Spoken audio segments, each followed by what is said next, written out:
Om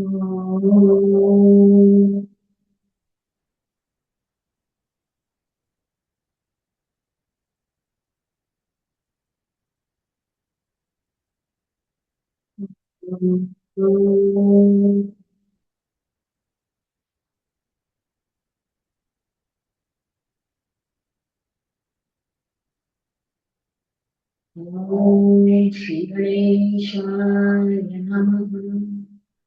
Om Shri Saraswatyai Namaha. Om Shri Namo Namaha. Om Sahana Vavatu Sahana Bhunaktu Sahaviryam Karavavahai Tejasvinavadhitamastu Mavitvishavahai. Om Shanti Shanti Shanti. Vakratunda Mahakaya Surya Koti Samaprabha Nirvignam Kuru Me Deva Sarvakaryeshu Sarvada. Saraswati Namo Nityam Bhadrakalyai Namo Namaha. Veda Vedanga Vedanta Vidyasthanebhya Eva Cha. Saraswati Mahabhage Vidye Kamalalochane Vidyarupe Visalakshi Vidyam Dehi Namostute. Yadaksharam Padam Prashnam Matra Neenam Chayat Bhave Tatsarvam Kshamyatam Devi Prasida Parameshwari. Om Shri Saraswati Namaha. अखण्डमण्डलाकारं व्याप्तं येन चराचरं तत्पदं दर्शितं येन तस्मै श्रीगुरवे नमः। अज्ञानतिमिरान्धस्य ज्ञानाञ्जनशलाकया चक्षुरुन्मीलितं येन तस्मै श्रीगुरवे नमः। गुरुर्ब्रह्मा गुरुर्विष्णु गुरुर्देवो महेश्वरः गुरुरेव परं ब्रह्म तस्मै श्रीगुरवे नमः।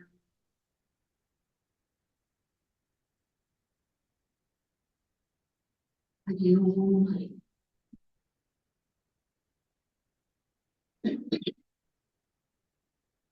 On this path, direct path of self-inquiry,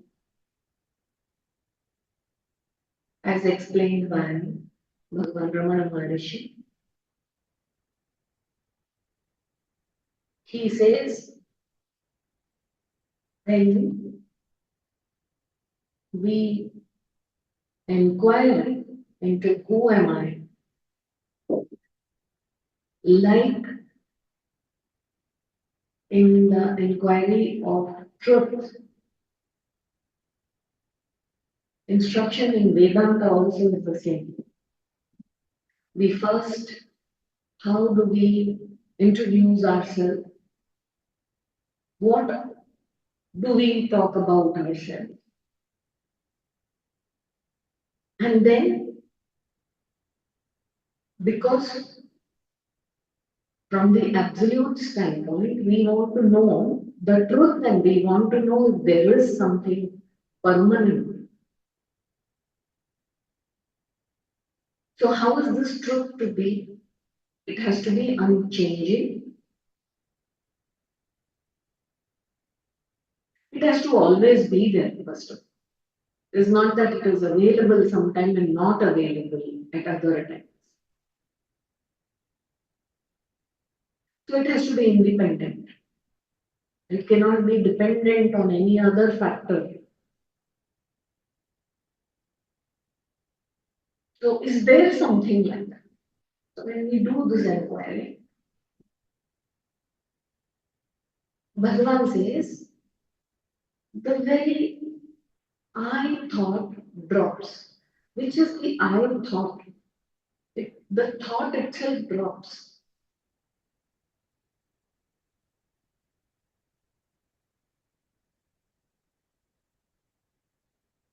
When you keep looking at, that is what we saw in the last class also. Illusion. It doesn't like inquiry. In fact, this kind of upasana is also mentioned in the Upanishads, where you take a flower and just keep looking at that flower to know what is the essence of that flower. When you keep looking at it, slowly the name, the form will disappear.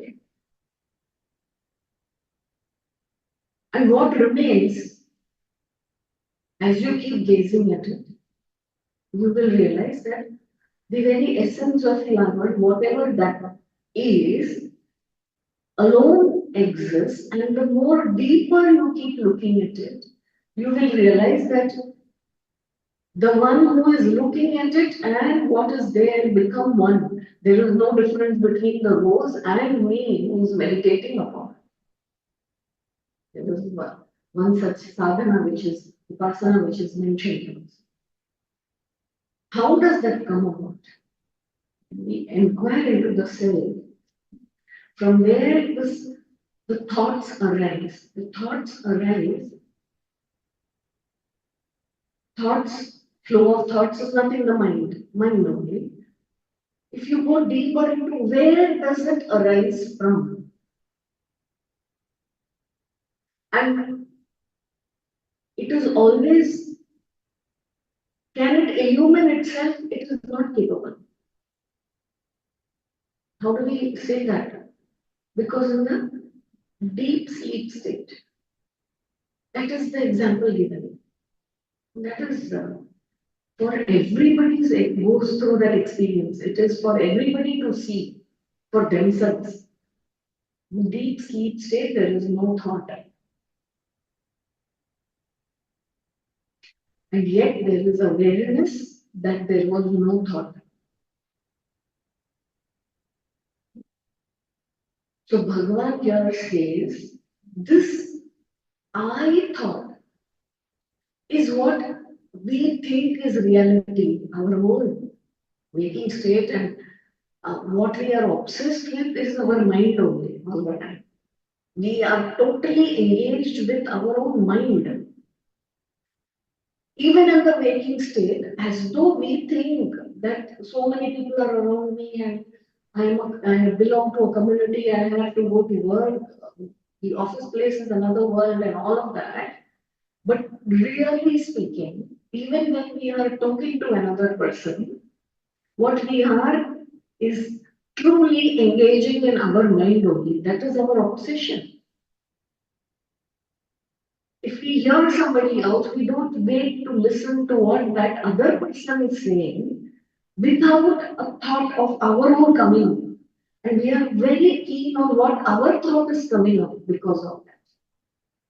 Our reaction to every stimulus is what we are focused upon. So most of us conduct our lives this way. My likes, my dislikes, my wants, my ambition, my hope, my fear, my security, my insecurity, all of this.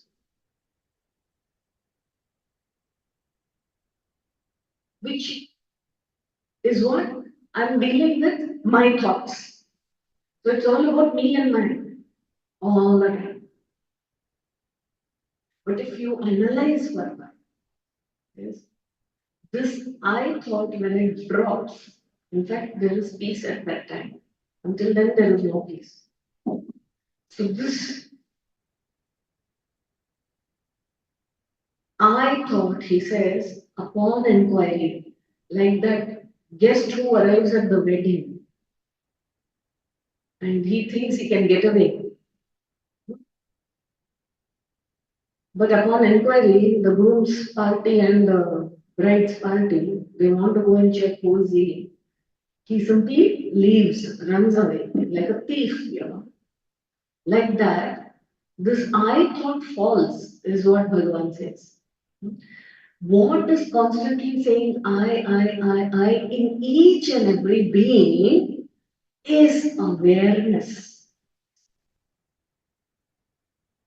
Awareness doesn't go away at any point of time and in any being. That is why it's the same in every being. The self is the same in all the self. This is where he is. This sense of I that comes up.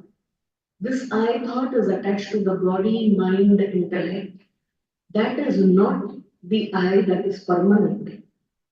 That drops at a time. When it drops in the night, we are not aware that it is dropped.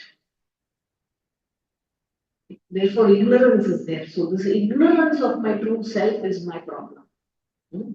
This is what he says. In fact, we saw to the 20th verse, isn't it? Ahaminashavajyamahantaya surati ritsvayam paramapurnasat. When the ego, ahankara, is destroyed, is ahambhava, then the true I, the real I, it just on its own, because it is always there, you cannot escape that. On its own, the supreme infinite existence simply shines. And we should just read the 21st and the 22nd verse here. Idamaham pada vikyamanvaham ahamilivake pralaya sattaya vigrahendriya pranaditamaha nahamekasattajjadam yasat. He says, idam aham pada avikyam. That is, the self is indicated by the word aham.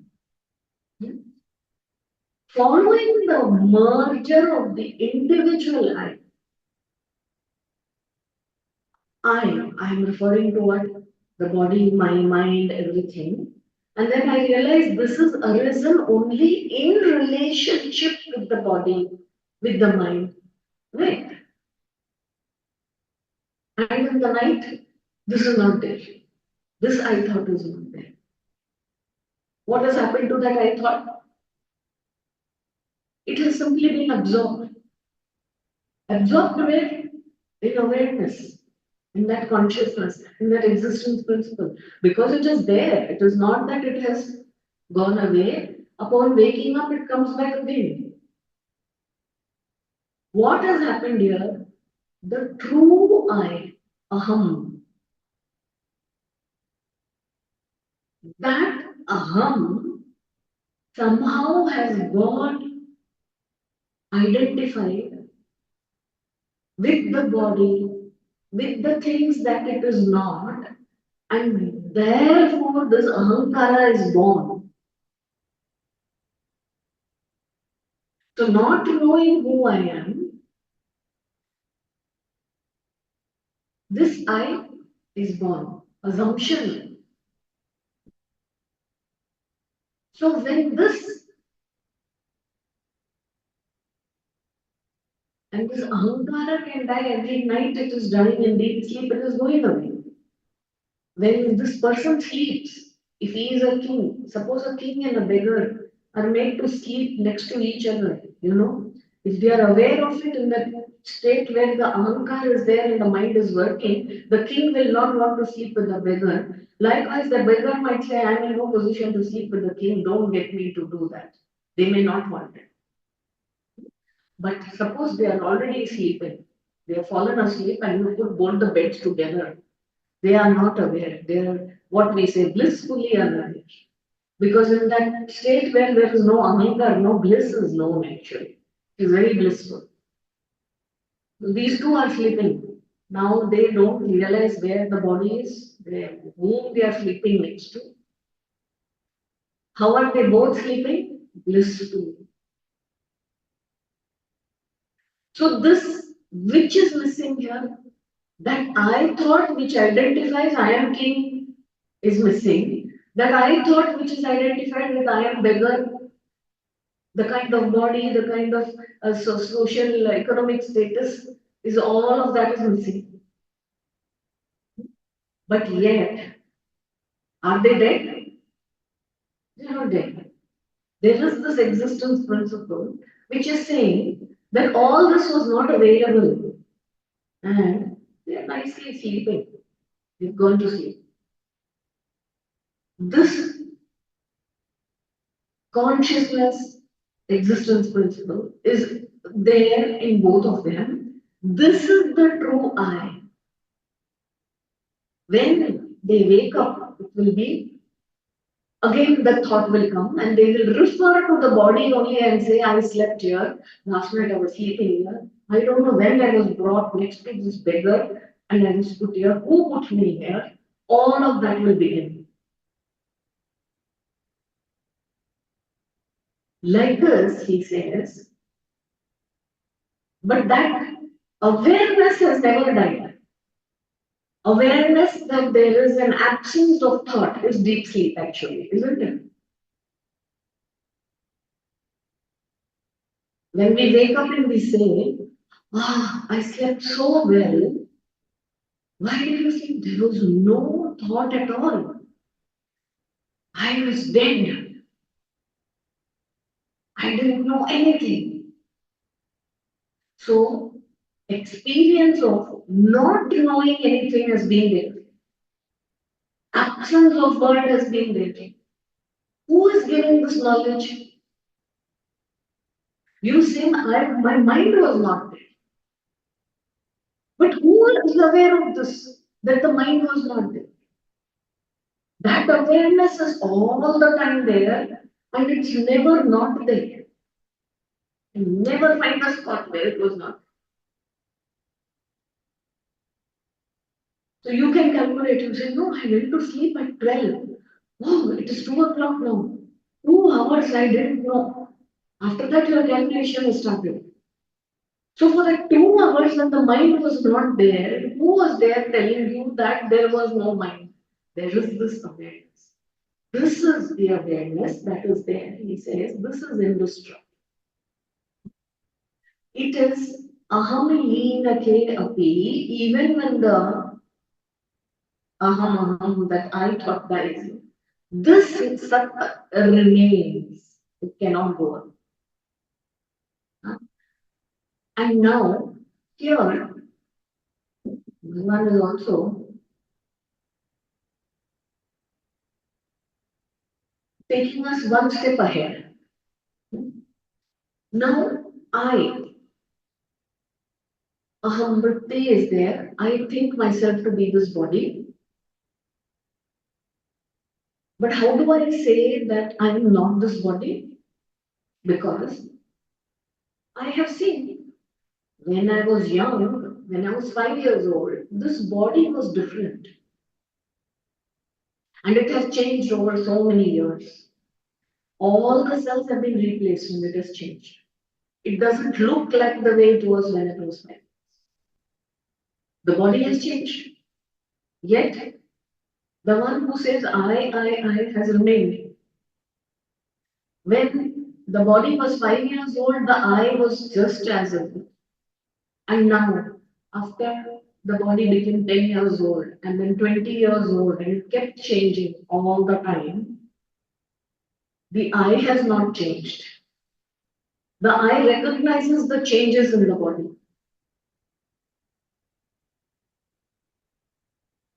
So then, I am different from the body, isn't it? What I can say is that 5-year-old body died, so the 10-year-old body could be born.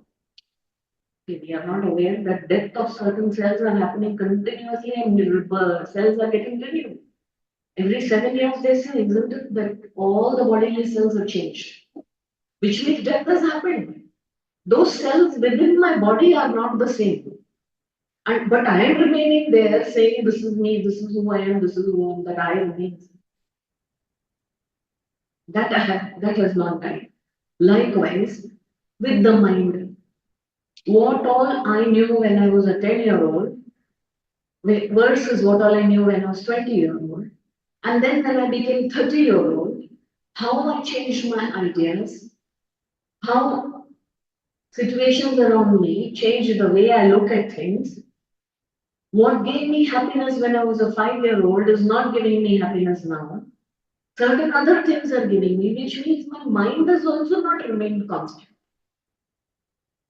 And with learning and understanding more, my ideas also have changed. There was a time when I used to not believe in God at all, and now I've become a complete believer. And sometimes it is working the other way around. I was a total believer, and now I don't believe in. I have changed my mind. And yet, who am I who's saying it is me? I have changed my mind. So in the phenomena, this phenomena is constantly happening. This change is constantly happening to the body, to the mind, to the intellect, to the energy level, prana, everything. So everything same is changing, and everything is constantly changing. Sometimes in the morning I feel one way, by evening I'm feeling another way.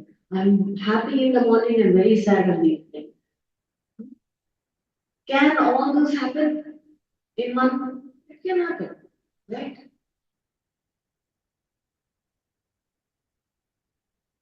I can be a son, I can be a father, I can be a grandson all at the same time. All this, me being a son, depends on my relationship with my father. Me being father will depend if I have a child of me. So all this that I am expressing about who I am is all the time dependent on something else for its existence. So I am a teacher. I need to have a student who will call me teacher. Then only I am teacher. So that is not the truth of who I am. If I am a husband, I have to have a wife. Until I didn't get married, I was not a husband. But not that I did not exist, isn't it? So everything else like this that I keep telling. In fact, this is what I say. No, if you take a resume and we write out our resume, everything in that resume can be denied, can be refuted. And we know that it will change. My age will change. My address can change. My gender can change. What is in it that cannot change? My hobbies can change. My experience will change with time. It has always changed. In the past 10 years, I have gained a lot of experience, which I keep writing, which was not there 5 years ago. So even that has changed. What is it? My name I can change. What is it that I cannot change? This I, whom I keep referring, this I is the existence consciousness principle I'm actually referring to without knowing. That has remained all the time. Everything else is constantly changing. And that I, it is indestructible. If I just take refuge in that, I become fearless. Because I am that, I am not the other things that is attached to the body, the mind, all this I'm attaching myself to. Every other quality arises from there, and I am trying to secure. I become insecure, I become fearful, I am anxious because I am bothered about what is happening to all these things, which are anyway insentient, they are transient, they are impermanent, they are not going to last.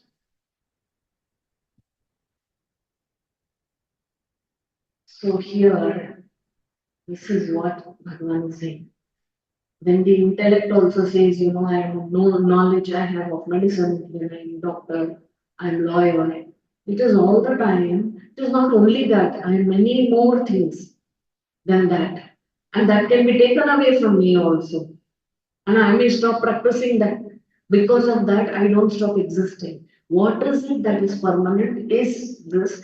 And he says, therefore, this Vigraha is nothing but the body, Indriya, sense perception, pranas, and the intellect, these are all tamaha. He says tamasic in quality, tamasic, meaning it is gross, it is insentient, it cannot think for itself.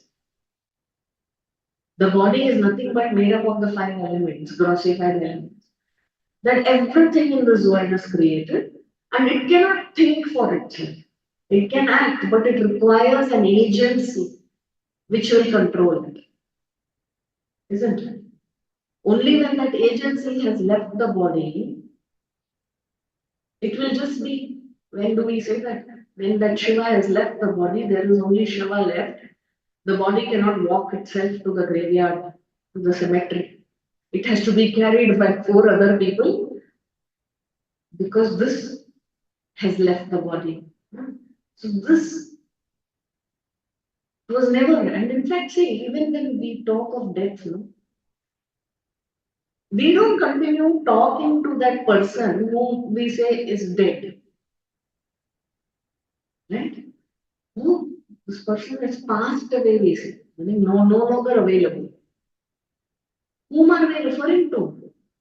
So we were never referring to this body as that person. Because if that was the case, I would never allow for that body to be burned or buried. Whatever it is. We dispose the body, which means we are very, very clear. It is common sense that we have never ascribed, yet we make this constant mistake of thinking that I am this body. This is the Maya, this is the illusion. So when we make an inquiry, the name, the form, it cannot be me. Am I the body? It cannot be. How much it has changed? Am I this mind? It cannot be me. Am I the pranas? No, it cannot be me. I'm learning how to control the prana. I'm doing pranayama every day. Which means what? I and the pranas separate. I'm working towards it. I don't call just because I drive the car, the car doesn't become me. I take the car, I drop it somewhere, stop it, I use it, I drive it. So this way the vehicle is there. Same way the mind also, when it is agitated, when it is peaceful, I say I am peaceful, I am agitated. Actually, that is not. What am I doing? Superimposing the characteristics of the body, the mind, the energy level onto myself, which is the mistake I'm making. So ideally, we must think the body is tired. My energy is low. My mind today is of this quality. When we say this, then we have to be constantly aware that I and this mind are different. In common parlance, we say, I am hungry, I am short, I am intelligent, I am Buddha, whatever it is. I am not any of those. Those are qualities of the equipment. I am not that. So we must understand this. If I feel all this and I consider this, that I am this, then I'm making a big mistake here. Like we say, the same person can play many roles. Why is he playing? Because he as an actor knows himself to be different from all the roles that he's playing. This we must keep in mind. The knower is sentient. And whatever is known is inert. And this not knowing our true self creates all the grief and misery. Because here the ego is actually not there. It is like the snake we see on the rope and begin to fear and suffer the snake. Where a rope was always there, And we say somehow now the snake vision has gone. The snake vision shouldn't have been there. It has been created by the mind and now it has gone. It couldn't have gone anywhere because it was never there in the first place. So this knowledge of ourselves, this gaining self-knowledge is the most important thing. It is the valid means of knowledge. To understand the teaching, we must have this pure mind. What is this pure mind? It can grasp this and detach from this constant attachment to non-self, wrongly identifying with the not self. Actually, this is so relieving, you know? This is so releasing. The moment you have this knowledge, you will feel the freedom. You can never think of yourself as being small, as who am I? I am not capable of this, I am not capable of that. When the Shastras are declaring you are the master, you are that Brahman.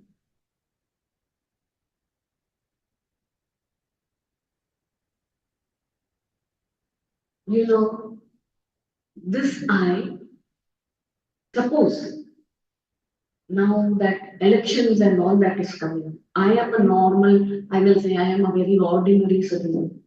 I have to go to vote. I go and vote for the president, prime minister, whatever. But suppose I am given the opportunity and even I have the ambition to become the president. So I stand for election. Huh? And I am now put in all efforts and I have become president today. The same ordinary citizen. What is he identified with? Something larger, something bigger. Initially, I was identified, I am ordinary citizen. The same person has become president. Is it possible? It can happen to anybody. And that's what happens. Ordinary citizens only become prime ministers, chief ministers, presidents, isn't it? Now, when he is the president, what all is he connected with? What all is he identified with? Something much larger than that ordinary citizen. Ordinary citizen will say, my family, my community, my state. At the most, he will go up to state level. And we don't have water in our building, we don't have electricity in our area, is what I am concerned about. But now, the same I, when I become president, can I just say I am bothered only about from where I came? No, I am identified with the whole country now. Where all is water problem, where all is electricity problem, I have to look at all that. I feel responsible for all. So what has happened? This I has only expanded. Why we are saying that is because Bhagavan draws our attention. He says, when this little I drops, the big I also, Ahankara, drops. Who can have this kind of president of the country? Okay. Now, if this president only thinks, not only India, but all countries are mine, who takes up this responsibility of everything or cosmic awareness? God, isn't it?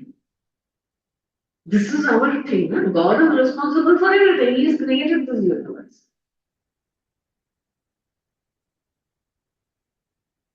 There's a reason why Bhagavan says this. He says, if the individual I goes, even the cosmic I will go. Hmm? And but before that, we will see. He says in 23rd verse, Tattvabhasika chitkvavetara sattaya hiche chittaya yayam. Now, when I keep saying and I realize that all that I am identified with, I am king, I am the maker of this cosmos, whatever it is that I'm identified with. I'm president of India, or I am nothing but an ordinary citizen. Forget about ruling India. Nobody in the house also listens to me. I have no power. Whichever way I'm thinking myself. This aham vritti happens. It is going on. It is only a condition of my mind. Depends on what it is attached to and how much of it conditions itself to believe. All these are only conditionings. When these conditionings are dropped, and I come down to understanding who am I, that I which is indestructible, that I doesn't require, it's simply self existing. It doesn't require any other light to illuminate. This is what it is.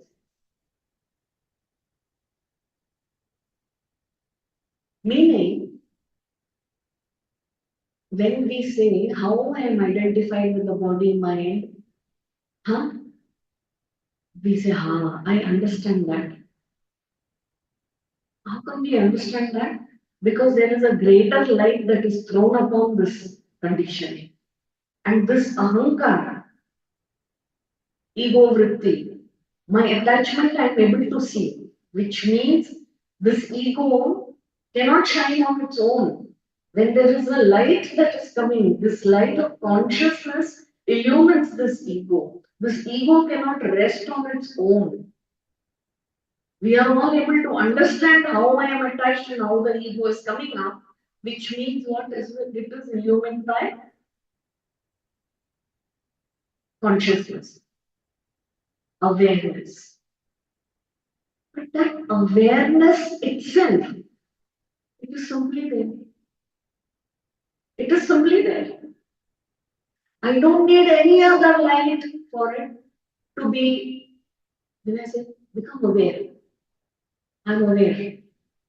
Okay? I am aware. It's all. End of it. Who is making me aware will not lead me anywhere. This awareness is enough. This consciousness itself. So existence, consciousness, all of this go hand in hand. They are not different from each other.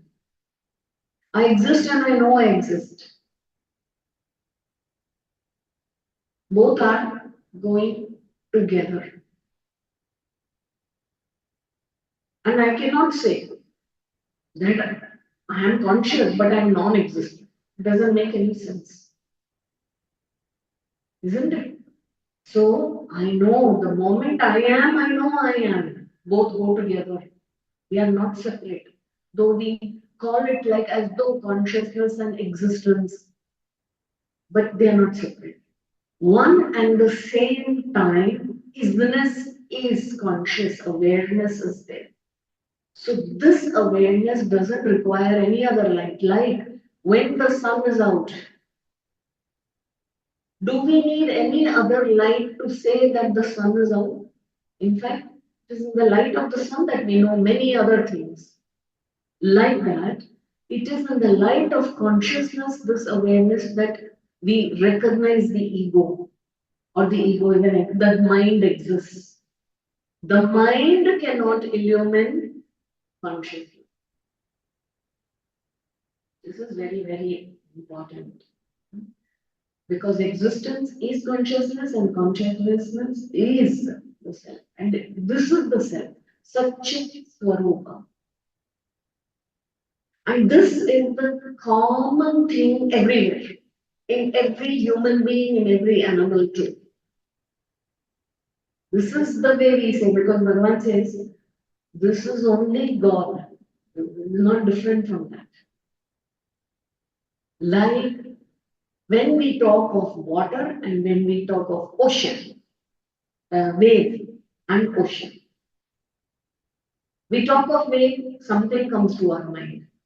Big waves, small waves. When we talk of ocean, what are we talking? Another thing comes to us, whole water body. But what is the essence of wave? What is the essence of ocean? It is water. Without water, there cannot be an ocean. Without water, there is no way. Isn't it? So, what is the essence? This existence consciousness principle is the dharma of it. That is, water is there, and water can be seen as an ocean, water can be seen as waves. Wave of the water is only a conditioning of the water, name and form of water. And ocean is nothing but conditioning of water. Ocean makes it different from lake, from river, but the water is essentially required to be called ocean. This is what happens with the individual aham and cosmic aham. What is cosmic aham? As we discussed, I am an ordinary citizen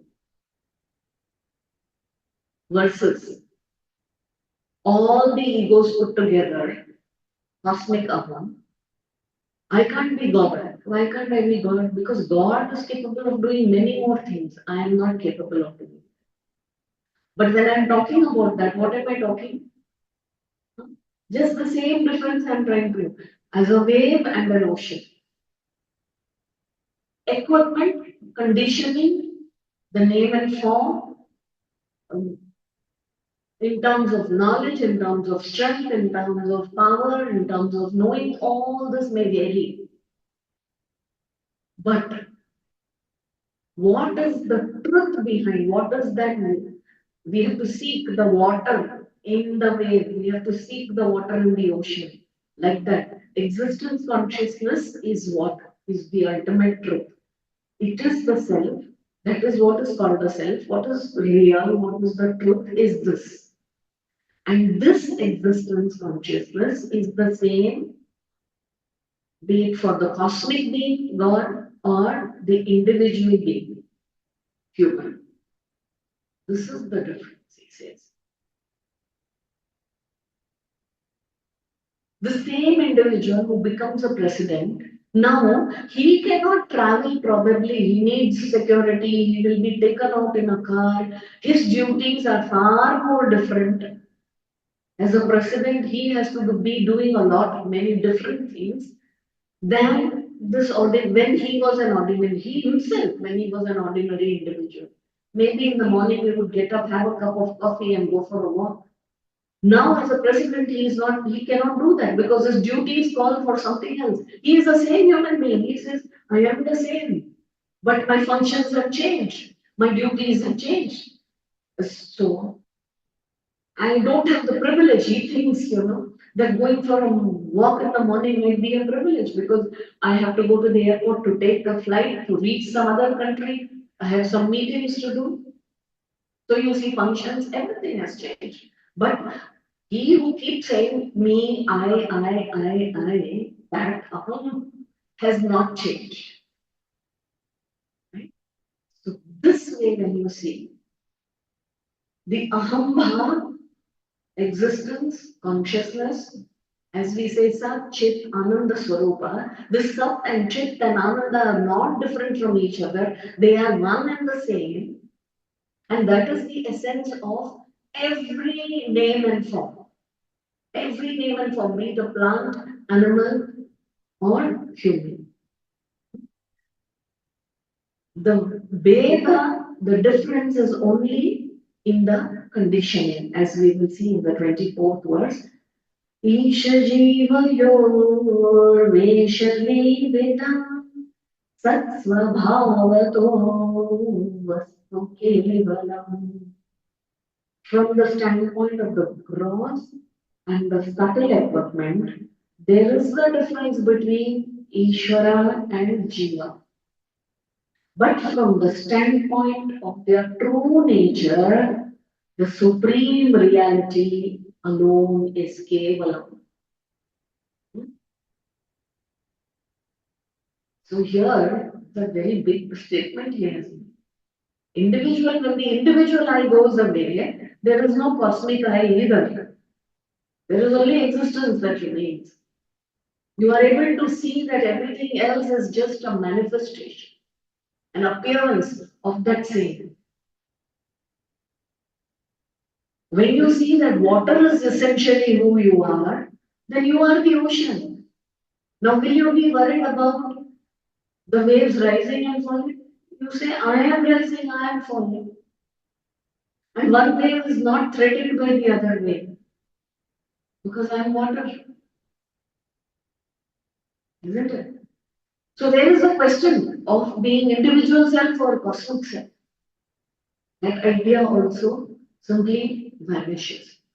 So the change or the difference is only in the name and the form.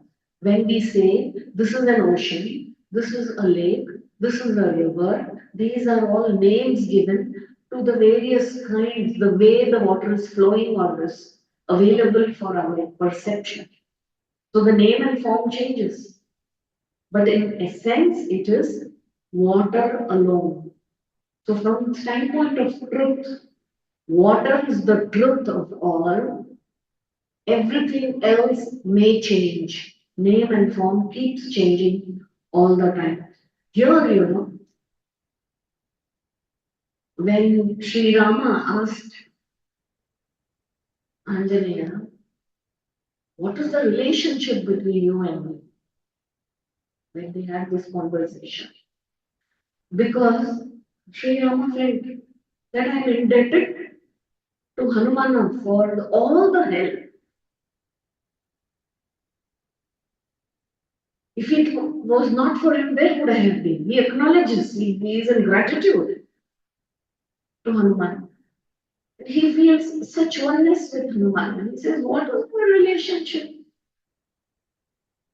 That you have done so much for me and feel indebted to you. So Hanuman only seriously answers from the different standpoint. So he says, from the standpoint of the body, who am I? You are my Swami, I am your slave. I am ready to be that. Who is Anjaneya? He himself is a self-realized Moni, Jivan Mukta. He has the self-knowledge. He is Atma Jnani. And yet, what does he say? From the standpoint of the body, you are Swami, I am, because I recognize you as God. I am just nothing but your Das. From the standpoint of world, you are the whole and I am part. I'm happy to be part of you. You are complete. These are what equipments only he is talking about, conditionings. And then he says, from the point of view of absolute, from the ultimate standpoint, you and I are one. There is no difference between. The Atma and you is, where is the difference? There is no difference. So what is the difference is he talking about? Only the equipment, the role, the function. And these can change. So all of this has a standpoint. There is a reference point. And if there is a reference point, then it can be a fact, but it cannot be the truth. That is why the Nirvana Shaktam also, Bhagavan Shankara says, no, he's Mano, Buddhi, Ahankar, Chitta, Nari, that all this is not me. First of all, let me say, I got a name, I've got a mind, I've got this, all this I know of myself. Then I have to start naiti, naiti, naiti, naiti, naiti. This is not who I am because this is not permanent. This is not true, this is changing. This way you keep on cancelling what you are not, what you are attaching to the not self. Keep cancelling. What remains is who I am. Mano buddhi ahankara chittamina. Na cha shrota jigve, na cha grana netri. He goes on. No, no, no. Then finally what is it? Chidananda Rupa Shivo Manushi.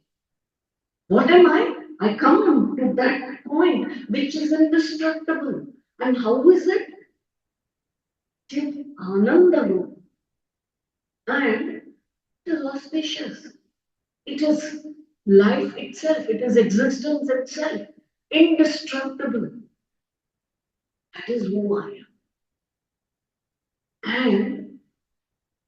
And That is what is in everyone. That is why once when Ramana was asked, how do I deal with others? There was somebody who had a question. He says, where are the others? So where, what is he talking? He's talking from the standpoint of Atman. Where are the others is from the standpoint of the Atman. One who recognizes this has no feeling of separateness or otherness. No separate of individual, no sense of individuality also. And when there is no sense of individuality, one is free, actually free. The world outside is dramatically opposite, diagonally opposite than what the spiritual world takes you to. In the world, they say you should have your personality, you should have a strong personality, and you should have strong individuality. Yes. And in that, recognize that there is a lot of pain and suffering. There is a sense of otherness. But in the spiritual world, there is only unity, unison.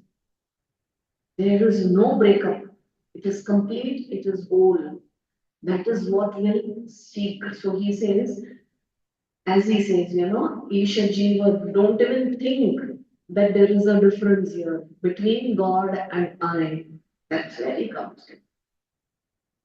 It is only in the Vesha, from the standpoint of the gross and the subtle equipment, there is a big difference. So I cannot be God. I am in the human body. I cannot become God. But from the absolute standpoint, Atman, I am the same. This Vesha, Veshahanatah in the 25th verse, Veshahanatah Swatmadarshanam Ishadarshanam Swatmarupatah. So he says, one who gives up this condition, Vesha. Vesha is the, what we have adorned, we say, no? The self is now embodied here, meaning as though it has a body, which is of this, when I say I am tall, I am short, it is the kind of body I have embodied. I am other than it. I am not short, I am not fat. I am Brahman, I am Atman, I am untouched by this. The body is this way. So if I can give up completely all these conditionings, only then will I begin to recognize myself as the self, as self. And when we say this realization of self has to happen, how will it happen? Only when I discard or rather detach myself from the not self, from my ego, which attaches to the body, mind, and intellect. Therefore, Bhagavan Krishna recommends, he prescribes, withdraw from the senses, withdraw from the mind. These take you more and more towards the objects of the mind, which is far from the self, from the truth, from Lord. You attach yourself to the Lord, giving up slowly all of these attachments to the body mind. You come to recognize the self. When you recognize the self, Bhagavan says, Swatma Darshanam happens. Swatma Darshanam. Huh? Who you are, what your self is when you come to recognize, Bhagavan says that is Isha Darshanam, that is God realization. Self realization is God realization. It is not two different things. People think to have a vision of God, that is wonderful.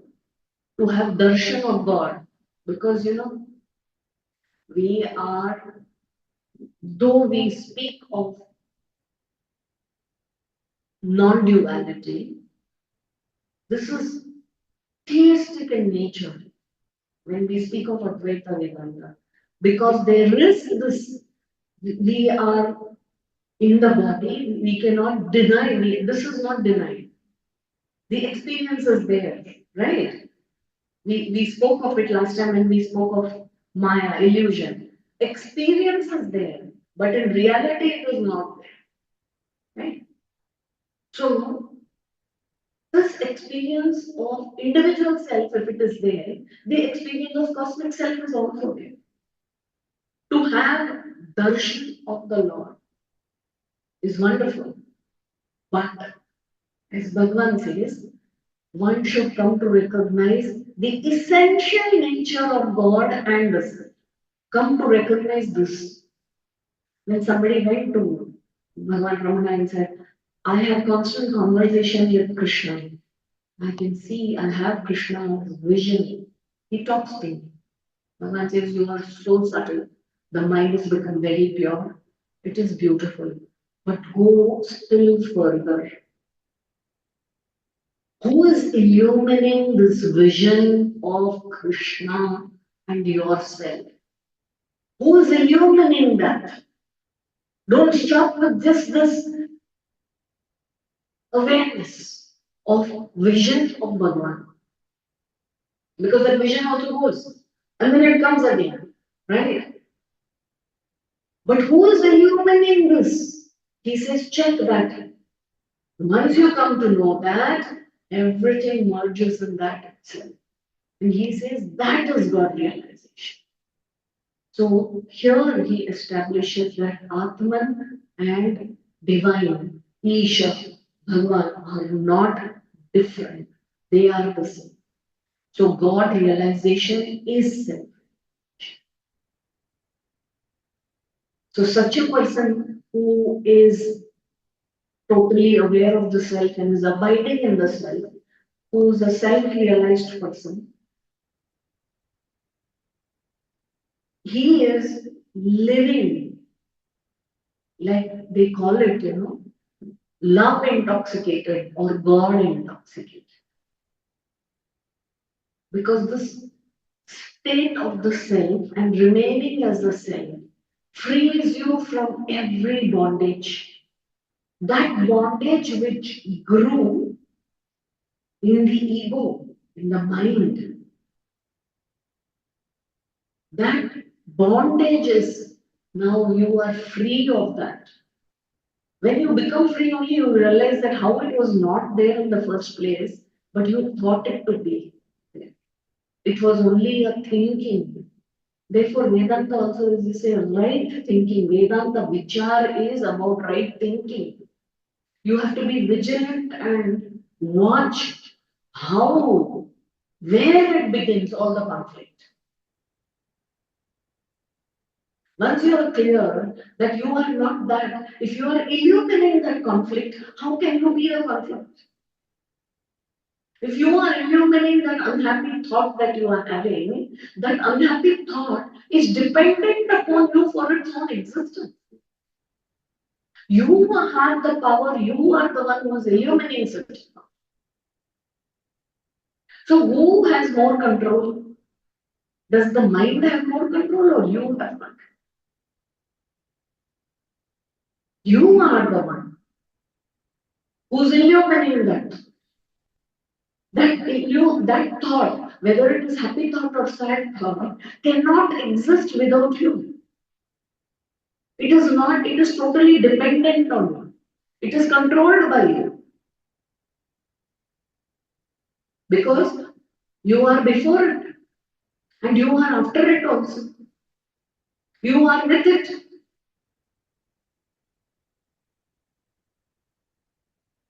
Can we come to see ourselves this way as the self who is illuminating this thought? Then we become free of every bondage, every sorrow.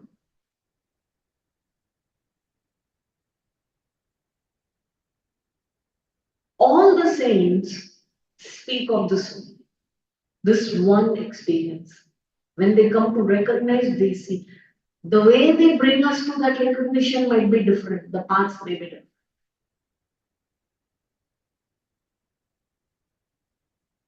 Ekam Sat, Vipra Bahuda Vadimati, we say. People talk of it in different ways to get there, but the experience of that truth is the same in the one who has come to see that truth. So Kabira says, Sai ki nagari. He speaks, he says Sai for that ultimate state. Kabira was much before we call even Shirdi Baba or something as Sai, isn't it? He has coined this word. Sai ki nagari. Param, Ati Sundar. This Param, it's supreme. What is that about? Ati Sundar. And he says, once having gone there, there is no return. No return to where? Ignorance again, that's all. You have come to such clarity, you cannot be ignorant again and get involved in the ego at all. It will not happen. That is the sense in which they say there is no return from this state. There is no coming back. So Bhagavan Krishna says, the one who is seeking me this way for myself alone, to get to know me and become one with me, in fact, I become one with him. Then he and I are the same. Bhagavan is saying this. So what does he mean by saying this? He and I become one. There is no individuality remaining. There is no scope for ego. For he has recognized his self. The moment he has recognized his self, we have become one.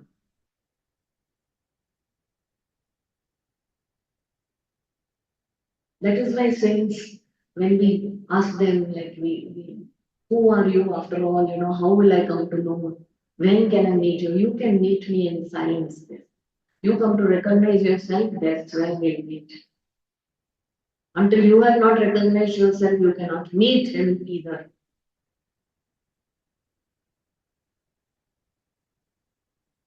Like one master would say, catch me if you can. Meaning, you have to catch yourself. Catch yourself, and you will see where I am. We both will become one. There will be no difference. But for that, each individual has to come to this recognition. Just because Ramana has done it, he has done it for me, no. You have to recognize it for yourself. He is there to guide.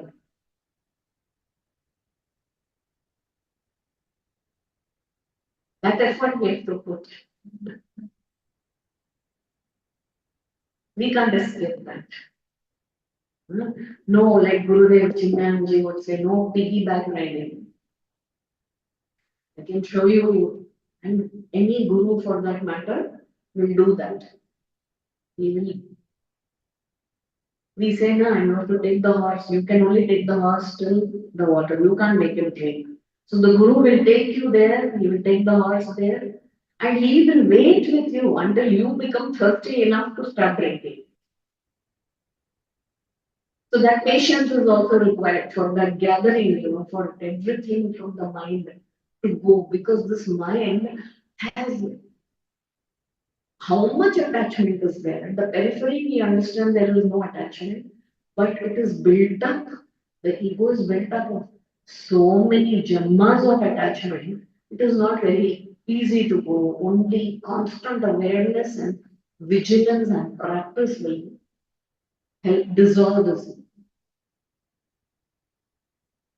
And yet, if Shraddha remains in the world, it can happen within a moment also. Let again not the ego come back and say, you're not good enough. Because this truth, you must long to see it. The more intensely you seek it, it is simply there for you to recognize.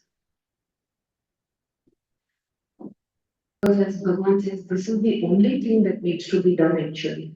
And this is the only tapas, self-inquiry.